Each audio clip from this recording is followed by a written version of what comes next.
Fred Ricciani of TSC News here to recap WWE Tables, Ladders, and Chairs, the TLC pay-per-view, the final SmackDown pay-per-view of 2016. It is December 4th, 2016. Hard to believe, already December 4th, 2016.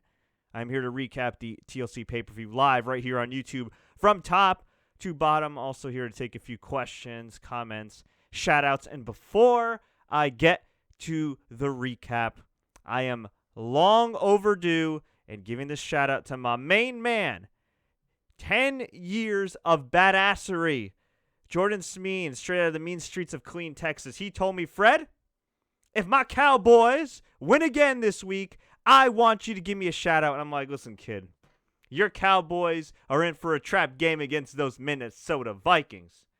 And Jesus Christmas between horrible officiating and Sam Badford and all this debauchery, the Cowboys, much like AJ Styles, pulled out yet another win. So, I'm an adult.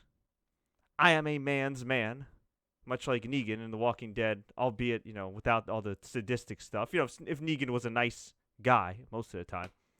And I will admit that the Cowboys right now are probably the best team in the NFL. And I will admit that I lost the bet. So, Jordan, there's your shout out, my man. Now, as far as your Texas Aggies, go Longhorns. Anyway, I'm actually a Rutgers fan, but that trolls Texas people. If you ever want to annoy Texas people that do this, just do this. It pisses them off a lot. Anyway.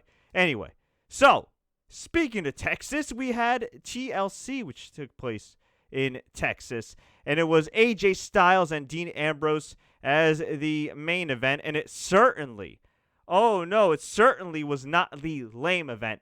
This was a great match for the WWE World Championship. Holy doodle squat. We had AJ Styles doing a 450 splash on Dean Ambrose through a table.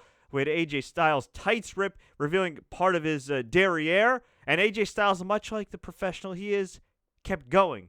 He didn't say, God damn, I should have worn underwear. He didn't say, oh man, I got to get a new pair of pants. He didn't get some duct tape. Nah, man. He was cheeky, he was fleeky, and he was doing his damn thing. This was a great effort by both men. And while I do think this is one of the best matches, forget any promotion, best matches, period, in any promotion all year, I do have to say I was not the biggest fan of the finish. Now, look, I want to preface this right now. I do not hate James Ellsworth. I like James Ellsworth. I have no problem with James Ellsworth and his wonderful story. And James Ellsworth having a job. It's great. I think it's great. However, and this is just my personal opinion, this may not reflect the majority of the WWE viewing audience, and I'm fine with that. I respect everybody's opinion, as many of you can attest to.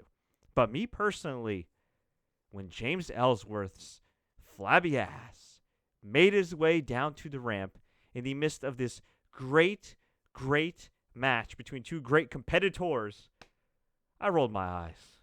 I'm like, really? And look, I get it. It makes storyline sense. For those that don't know, James Ellsworth distracted AJ. Dean looked like he was going to go up and get the title. And then James Ellsworth pushed Dean off the ladder. Dean Ambrose crashed and burned through tables. AJ Styles got the win.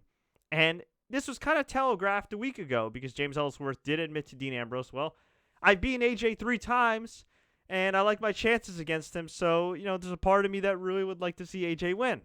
But you're my guy, Dean. I mean, they telegraphed it. They hinted at it. And I didn't have a problem with this heel turn from a traditional sense because it made sense. It wasn't some stupid swerve for the sake of a swerve or whatnot.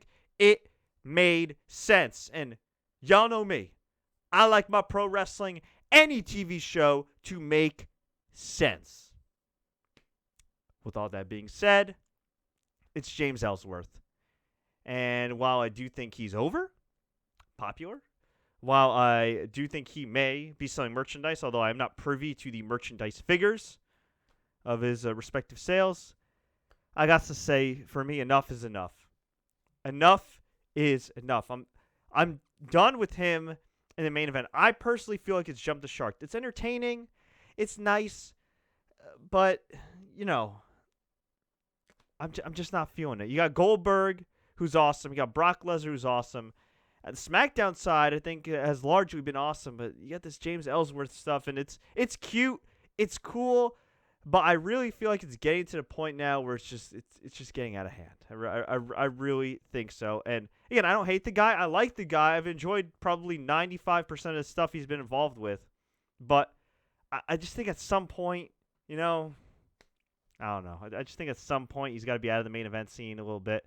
Maybe if they did like a rematch on SmackDown between AJ and Ambrose and interfered, that's one thing. But pay-per-view main event. And look, I know not one has something to do with the other. And I'm not even blaming Ellsworth or anybody like that, okay? But it mind boggles me how a guy with an amazing look like Cesaro, with amazing wrestling ability like Cesaro, is stuck teaming with Sheamus and losing regularly to the New Day. Now, look, it's better that Cesaro's in a tag team with Sheamus, kept relatively strong, than being booked like a jobber like James Ellsworth, who just happens to get more TV time. Okay, I know there's not that many parallels, but just the idea that Vince McMahon has more dedication, no matter how you feel about the portrayal, has more dedication to the James Ellsworth character than he does to Cesaro and Sami Zayn and Neville, who's just been languishing in mid-card hell. Not even mid-card hell, it's just been hell. It's in Superstars is done now, so I don't know. Whatever's left is Superstars. That's where Neville's languishing. The idea that Vincent Kennedy McMahon, maybe the greatest promoter of all time, has more dedication towards the James Ellsworth character than he does 80% of the roster, which could actually be developed into making him more money and producing better matches and angles, is mind-boggling. I get it. Maybe it's not so mind-boggling. Maybe Vince McMahon looks at Ellsworth and goes, God damn, he's got no chin. He makes me laugh. And then he just books him, and that's that. Which, again, it's not like the Ellsworth stuff's been bad. It's been pretty entertaining. But there's always a but. Let me give you guys just some alternate scenarios, and you could tell me whether they're good or whether they're bad.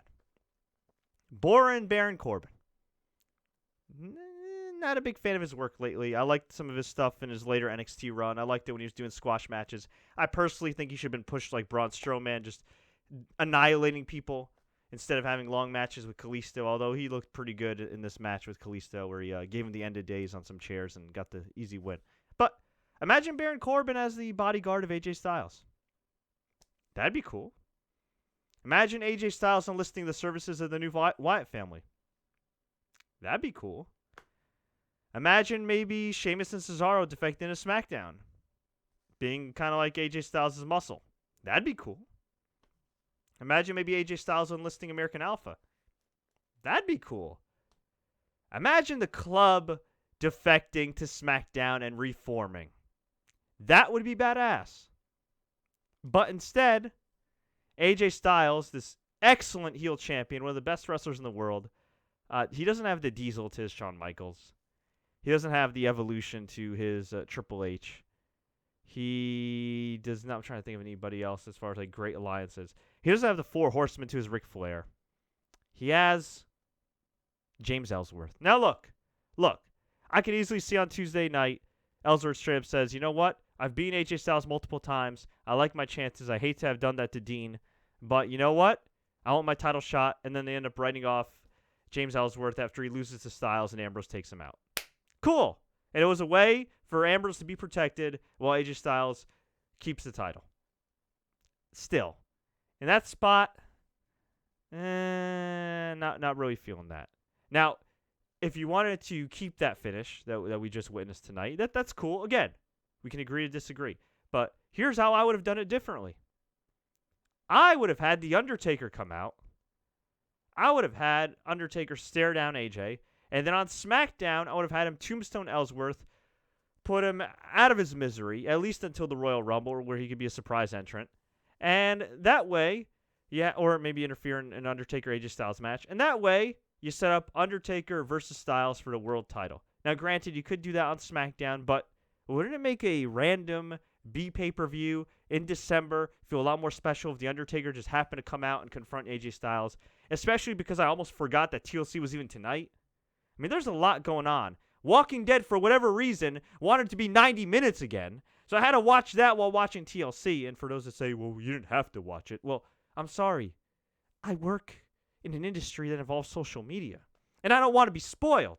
Now, granted, there wasn't much to spoil, ultimately, as I found out, but I didn't know that, so I did a little bit of double duty. Now I still got to watch Westworld season finale. A little sad that it's not going to come back till 2018, but I'm even sadder in some ways that James Ellsworth was the deciding factor in this great main event. But again, just my opinion. It was a great match. You should go out of your way to see it. And if you're enjoying this live recap right now, please feel free to click the like button. Share this with all your friends. Click the subscribe button. You can also check us out on SoundCloud, iTunes, and Google Play. We had another awesome match, and this was a polarizing match, but I really liked it. Miz and Dolph Ziggler. These two dudes had a straight-up ladder match. Didn't use any tables, didn't use chairs. They knew that they couldn't use tables because of the fact there was a tables match with Alexa and Becky, as well as a TLC match with AJ and Dean, but this was really good. I enjoyed it. Went a little long for my liking, but it was really good. You could really tell in storyline that these are two bitter rivals that want to beat the crap out of each other, that have so much pride. I mean, even JBL said these men are both arrogant because they know they're great athletes and they hate each other. It's true. In storyline, they're great athletes and they hate each other. And they displayed this all throughout the match. Really good stuff. I didn't think months ago that I could possibly care about Miz versus Dolph Ziggler. But credit to both men, especially Miz and Maryse. They have done just an excellent job. And seriously, if it's not meant to be for John Cena to challenge The Undertaker for the title at WrestleMania, if it's not meant to be for John Cena or something like that to win the Royal Rumble, here's my dark horse. I never thought I'd say this. The Miz. I would actually have The Miz, maybe, just maybe, be one of the dark horses to win the Royal Rumble. Because, of course, you don't have to just wrestle for the SmackDown title. You could wrestle for the Raw title. You could pick either one. I think the guy has done such a great job as Intercontinental Champion that he deserves a bit more of a push. I really do. He was even getting some cheers tonight. I never thought I'd say that after 5 years of him being at his peak. But this is peak Miz. He's better than ever. You disagree with me? That's cool, but I'm loving the work that Mike Mizanin is doing. And he's awesome on Total Divas as well, as is his lovely wife, Maryse. Now, what you could do is maybe have Miz hold on to the IC title up until WrestleMania. And then in the spring, summertime, when they usually kind of go a little more experimental with guys aren't the usual top guys, maybe then like the pay-per-view after Mania, you could have him challenge for the title. But I think he should get a title shot, and I think it would be a really cool storyline if built up correctly to have Miz be the challenger for a world title, maybe against Cena or somebody else. And he could do a storyline where it's been over 5 years since Miz has gotten a one-on-one title shot. Actually, by the time WrestleMania season rolls around, it's going to be 6 years. Yeah, 6 years. So you could do a storyline where it was 6 years. It's been 6 long years since Miz's fall from grace, and he's going to challenge the guy that put him in that downward spiral in the first place, John Cena, and this time the outcome is going to be different. I think that would be an awesome storyline if done correctly. But let's not get ahead of ourselves here. We had Dolph Ziggler almost get that IC title in his grasp, and then Miz, boop, not once, but twice, pulled a Henry Cejudo against Joseph Benavidez, kicked Mr. Ziggler in the Ziggles, and, well, that was all she wrote. Miz is still your Intercontinental Champion. We had the pre-show, which I missed, that had Apollo Crews, the High Bros, and American Alpha defeat the Ascension, the Vaudevillains, who still have a job, and Curt Hawkins. I don't think Curt Hawkins has gotten a win since he's been around. Maybe he beat Apollo Crews on one of the C shows that I missed, or maybe I fell asleep during one of his matches, but I don't think he's had too many wins since coming back to SmackDown. We have John Cena hosting SNL Saturday Night Live next week, which is freaking awesome. We had Bray Wyatt and Randy Orton, the new Wyatt family, who I, believe it or not, really like. I hated this storyline at first. I thought the feud between Wyatt and Orton was awful. Yet, the new Wyatt family, even with Orton not wearing any pants, is actually pretty cool. This is the most interesting I've been in Randy Orton's character in forever. And forever. Jeremy Bowers, my man, you and I are on the same page. This is the most interesting Orton since 2009. It's great.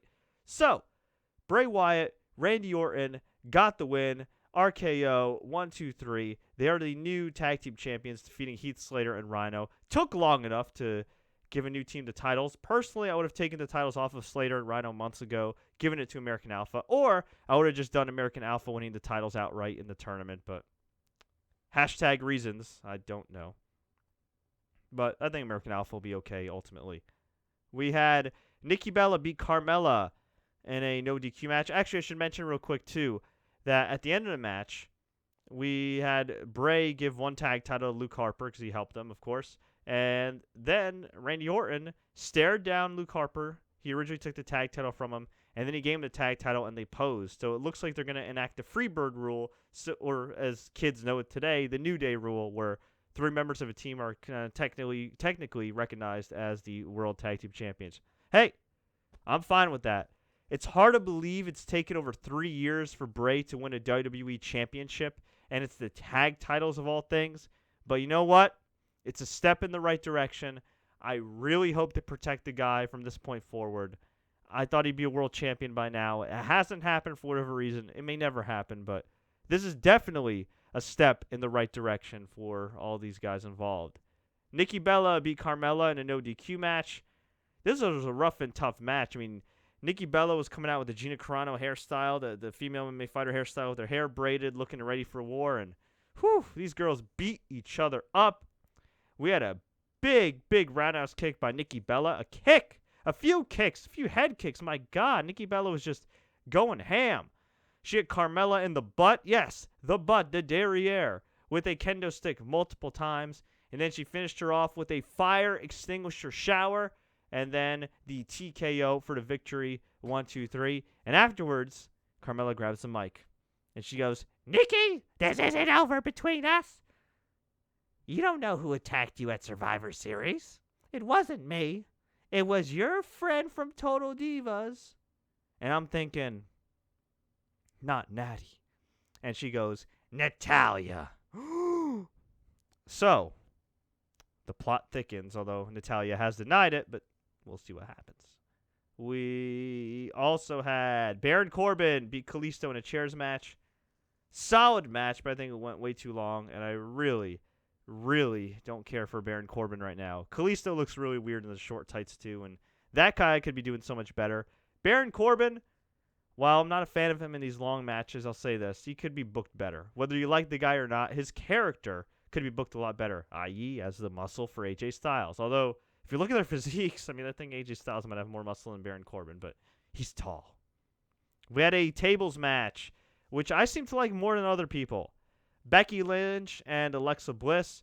This was a good match. I liked it. Also very physical. It went back and forth.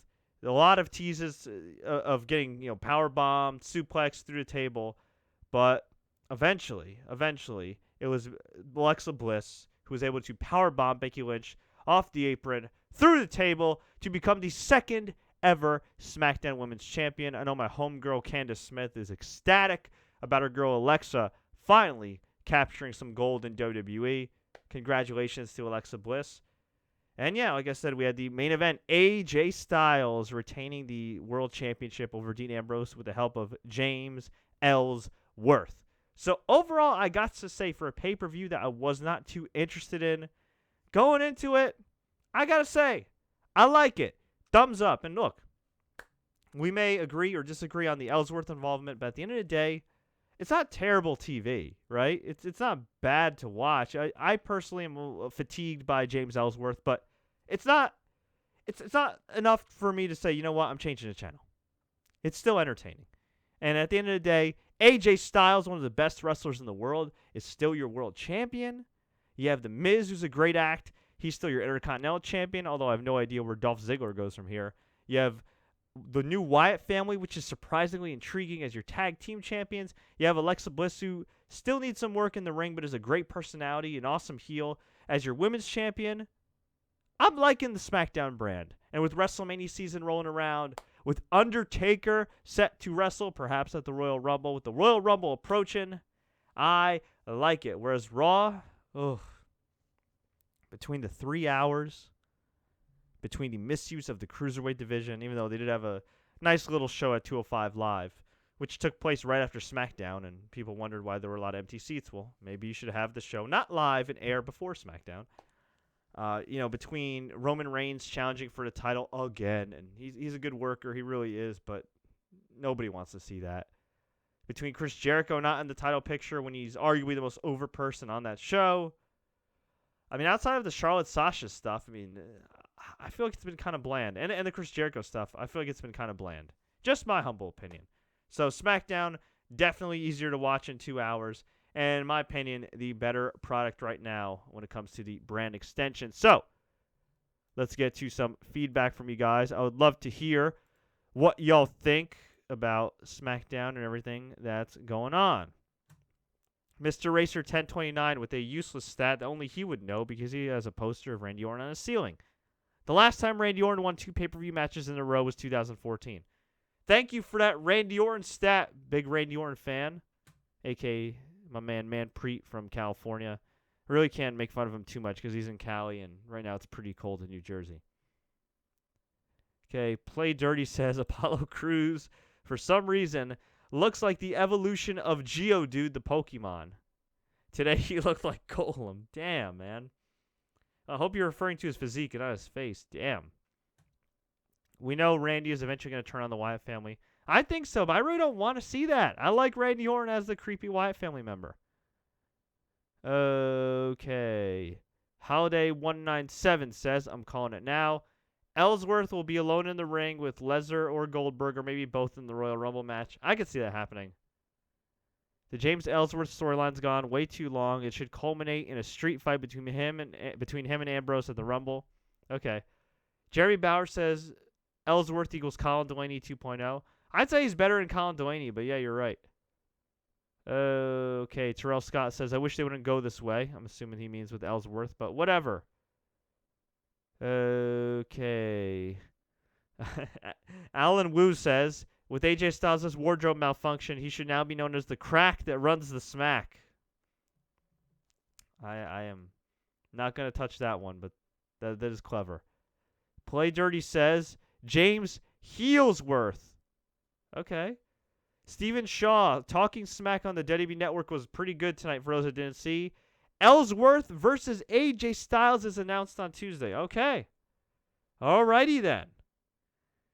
Going to be interesting to see what the hell happens there. Maybe Ambrose will come back. I'm kind of hoping Ambrose sells his injuries a little bit and, maybe returns a little bit later. But who knows? Who knows? Well, be careful what you wish for, James Ellsworth, because you're going to get AJ Styles, and I don't know if it's going to be pretty for you. Okay. My homegirl Candace said, oh my effing God, they just ended talking smack like that. I'm starting to think this beef is real. Can anybody tell me how talking smack ended since I missed it?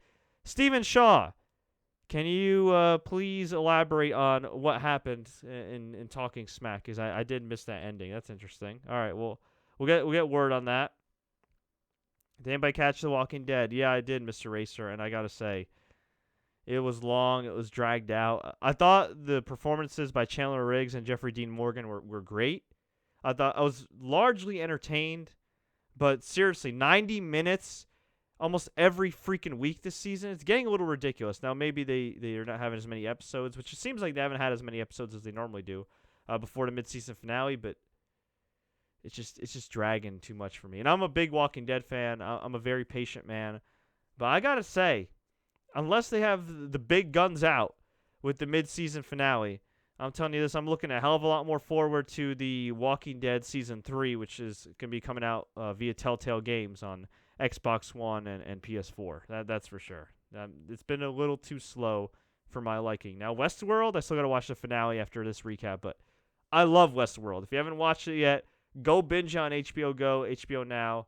Totally recommend it. Luke Cage just got renewed for Season 2. Another great show, although if you haven't seen Jessica Jones or Daredevil, you don't have to watch those series first, but I would probably recommend it just because they're entertaining. And when you watch Jessica Jones and Daredevil, well, actually, I think you watch Daredevil Season 1 first, watch Jessica Jones Season 1, Daredevil Season 2, then watch Luke Cage Season 1. They all actually intertwine.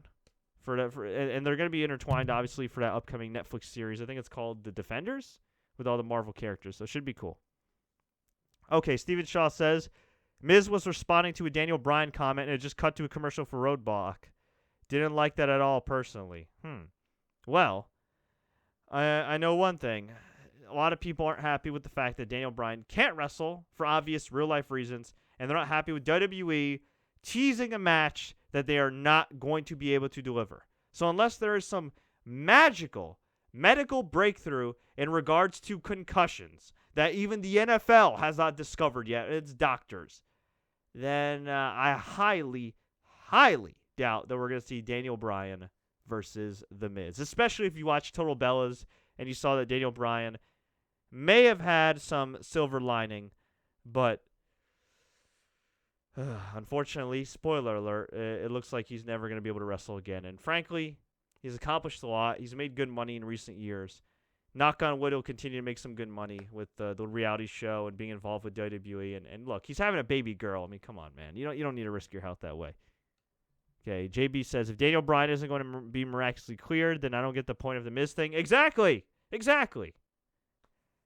TS says, your boy Scott must have been busy tonight. He didn't tweet at all about the event. Yeah, Scott was on the road. He was out of town doing his thing. He was photobombing his cousins. He was spending time with family. Look, I got to let Scott Anderson outside of the house sometimes, okay? You can't just be cooped up. I can't just make him watch WWE Network, all right? I can't make him be my Daryl Dixon. Okay, I'm not his Negan, all right? I'm not going to put him in solitary confinement and have him work in the fields for me and, watch all these random, useless WWE programming, okay? He's got to get out sometimes. Brian also says he will stop hosting Talking Smack if Ellsworth wins on Tuesday. You know what? I may stop hosting if James Ellsworth wins on Tuesday. Seriously. Brian said Miz was a lazy hack before coming out to Talking Smack and was cutting that great promo a while back.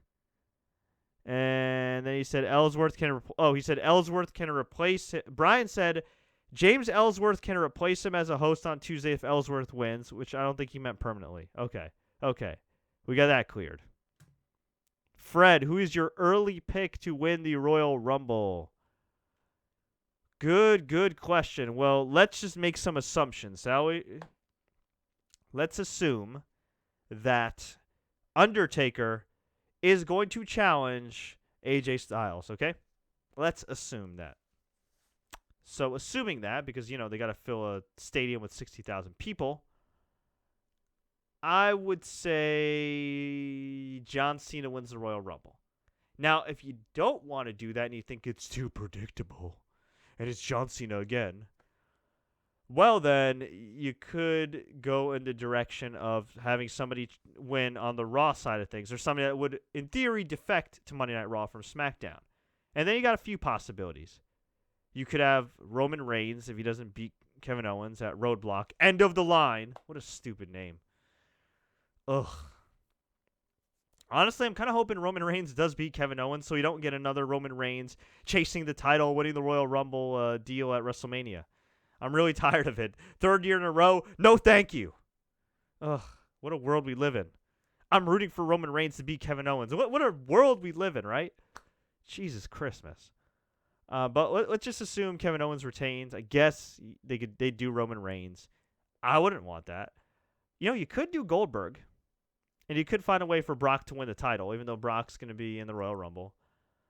You could have Brock win and then find a way for Goldberg to win the title. But I think if he's not challenging for the title at Royal Rumble, it'd be a waste to do it at some stupid pay-per-view in February nobody's going to remember. You could have Kevin Owens if he loses, but that'd be a little weird. I mean, you know what? You could do Kevin Owens winning the Royal Rumble if he loses to Roman Reigns. You could have Chris Jericho find a way to backdoor his way into a world title win either in January or February. And you could do Kevin Owens versus Chris Jericho at WrestleMania. Although that feud doesn't really need a title, you could do that.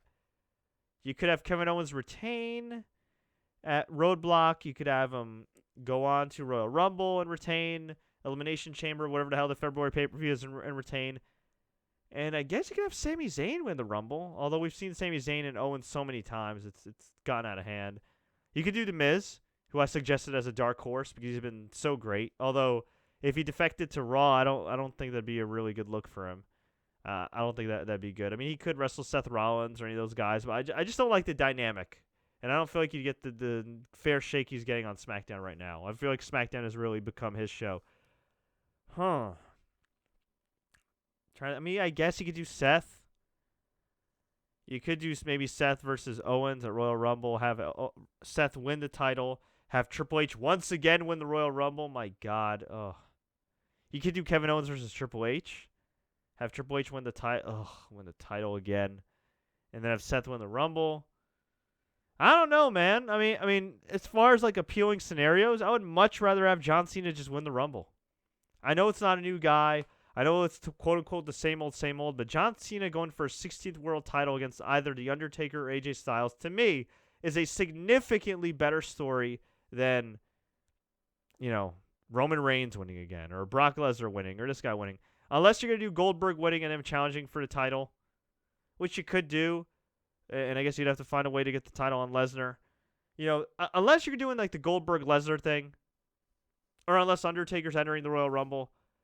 Out of those three possibilities, I'd say, you can flip a coin. Well, actually, a coin only has two sides. All right, you could you could roll dice. You could spin a dreidel, whatever. You know what I'm saying, okay? You could pull straws, okay? You could figure out which one is the best case scenario. They're all pretty good in my opinion, but I think the fourth option, Cena winning the Rumble, is the best one, the most logical one.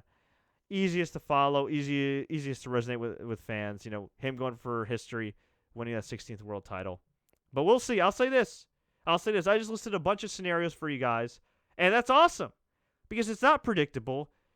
It is interesting. It is getting us talking about WWE. It is getting us excited for WrestleMania season. But WWE does have a tendency to quell that excitement. They have a tendency to say, oh, you're excited about WrestleMania? Cool. Here's Roman Reigns. Oh, you're excited about Royal Rumble? Here's Triple H. And then you get to the point where you're like, just get it over with. Please, let's get to the spring already. I hope that does not happen this year. This coming year, I should say. Because this year's WrestleMania, that Roman Reigns push, that sure worked out well. That Triple H comeback, that sure worked out well. Jericho beating AJ Styles for no apparent reason, that sure made sense. Zack Ryder winning the Intercontinental Championship, that sure went somewhere. League of Nations, well, they were broken up in a day. Hopefully, we get to the point by the time we get to WrestleMania 33 that we are all excited, genuinely wondering what in the blue hell is going to happen. And after WrestleMania, we can look towards the future of WWE and do nothing but smile and salivate at the potentially awesome matchups we're going to get for the rest of the year. All right. Couple more questions here. What scenarios would Conor McGregor be involved in if he came in for WrestleMania? Good question.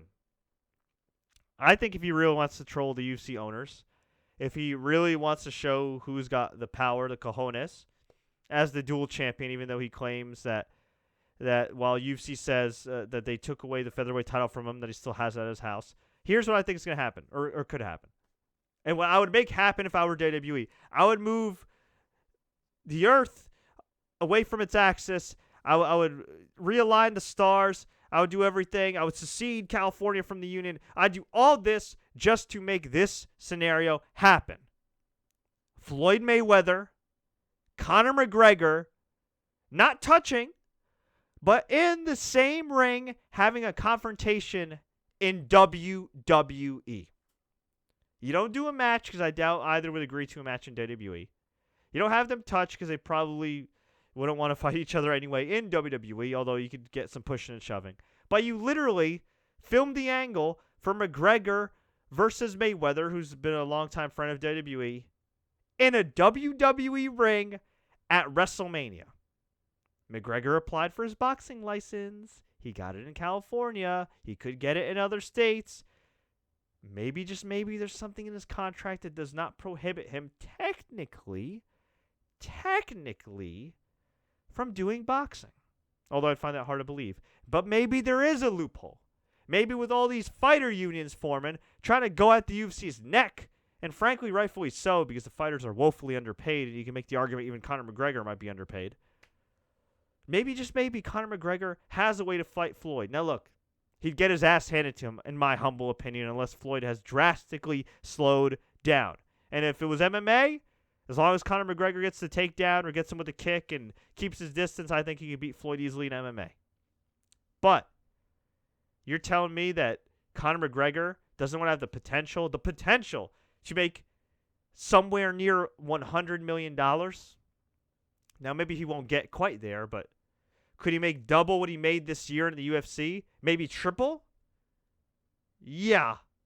I'm sorry. I'd let myself get my ass whooped by Floyd Mayweather too for that amount of money, no matter how much fame and pride I had. So, maybe, just maybe, they'll do Conor McGregor, Floyd Mayweather, confrontation in a WWE ring at WrestleMania. And while it does technically hype a match that WWE is not going to get a cut out of, it is going to get them a whole lot of press. Who knows? Triple H is tight with Floyd. Maybe, just maybe, just maybe, WWE could work out a potential deal with Floyd and Mayweather Promotions where they say, you know what? We'll give you a small percentage of that pay-per-view if it actually happens. And guess what? If that pay-per-view happens, even if it's a tiny percentage, that is one hell of a lot of money for the WWE. Will that happen? I don't know. But would I try to make that happen? You damn right. You damn right. Okay. Steven Shaw says, I could see at Roadblock Roman Reigns beating KO to become a dual champion, since he's also the U.S. champion. Faces McGregor to see who's the best double champ. I don't think Vince would ever do that in his right mind, but it would be cool. It would be really cool. And at the end of the day, I think Conor McGregor is deep down inside very respectful of wrestlers. He's just a worker, man. He's a worker like all these guys. And I don't think he'd be unprofessional if he wrestled Roman Reigns, but that would be interesting. That would be interesting. It'd be wacky. It'd be weird. I wouldn't believe what I'm seeing, but stranger things have happened this year in WWE. What if WWE had AJ Styles versus Samoa Joe for the title at WrestleMania, since Nakamura regained the title from Joe in Japan?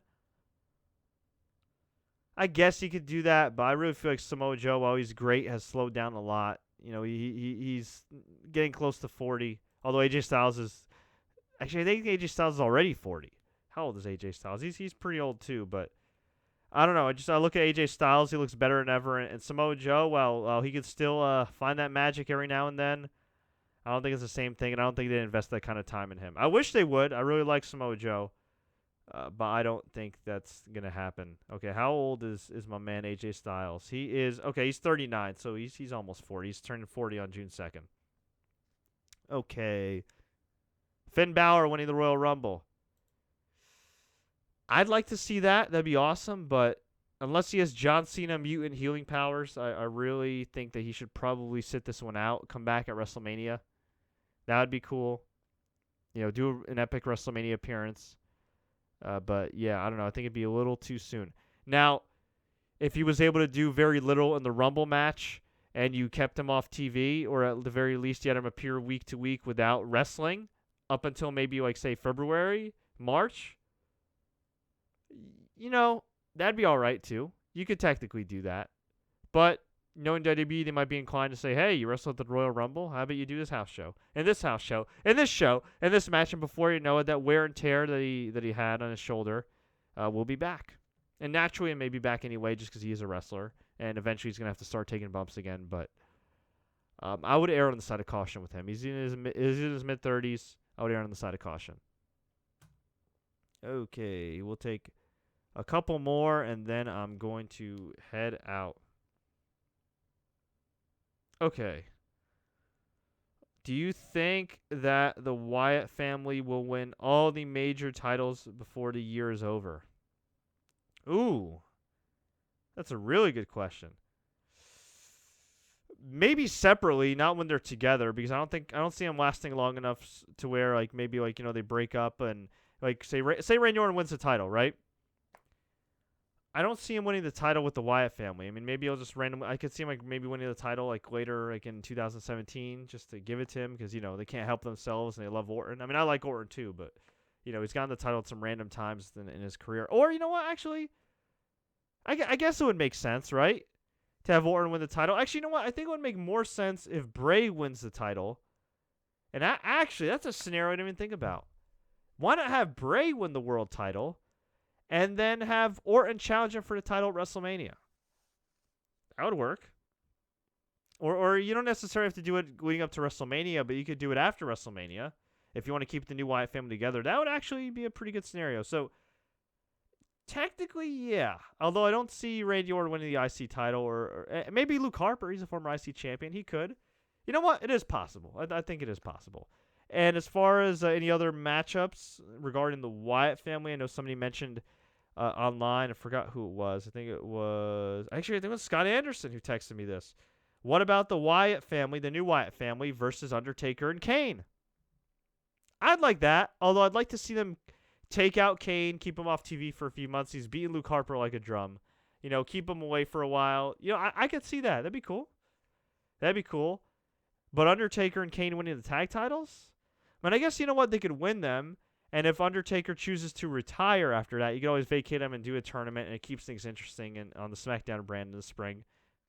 Or you could just have the Wyatt family win, which wouldn't hurt either. If it's a hot act by then, you could keep it going.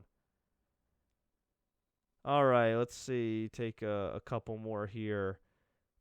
Fred, who do you see going to the Super Bowl? Well, that's not really a wrestling-related question. But you know what? I could see the Dallas Cowboys, as much as I hate to say it, going to the Super Bowl. I really could. I think they just have magic. They're like AJ Styles. They got that magic this year. And on the AFC side of things, I have, oh God, if it was Patriots and Cowboys, my two least favorite teams, Jesus Christmas. You know what? Screw it. I'm going to go with the Raiders. I think the Raiders are a lot like, who's a guy that's getting over really good right now? The Raiders, who's a guy? You know what? The Raiders are like the Miz, okay? Years ago, the Oakland Raiders, Los Angeles Raiders, whatever you want to call them, were great. They had a rich football history. And the Miz, 5 years ago, had a rich title history, and he's had some bright spots. He's had a lot of bad spots, too, in the last 5 years. And this year, he has really come alive. Just win, baby. Just win. He has been winning. He has been living the Al Davis message of just win, baby. Just win. So, you know what? I have the Oakland Mizes going up against the Dallas Roman Reigns, okay? And I have the Oakland Mizes, a.k.a. the Oakland Raiders, and my man Derek Carr embarrassing those stupid Dallas Cowboys. And that's all I got. So, folks, I want to hear from you. What did you think about TLC? What do you think about WWE the rest of the year going into 2017? Let me know. Leave a comment below. Tweet us. Facebook us. Do what you got to do. By the way, quick congratulations to Kyle O'Reilly for winning the Ring of Honor World title against Adam Cole at Final Battle. I heard they had a really good match, although my friend Paul Lazenby tells me that the idiot cameraman had the camera on Kyle O'Reilly when he was blading. Once a rinky-dink, always a rinky-dink. I'll just leave it at that. But, folks, I want to hear from you. Let me know. Leave a comment below. If you enjoyed this recap, please click the like button. Please share this with all your friends. Jordan Smeen, I hope we're still friends after I buried your team. Don't forget to subscribe. For video games, please feel free to check out our video game channel, youtube.com/TSCGaming. Subscribe to the podcast on iTunes, SoundCloud, Google Play. You name it. I'll be back soon. Until next time, everybody. Woo! As always, enjoy the matches.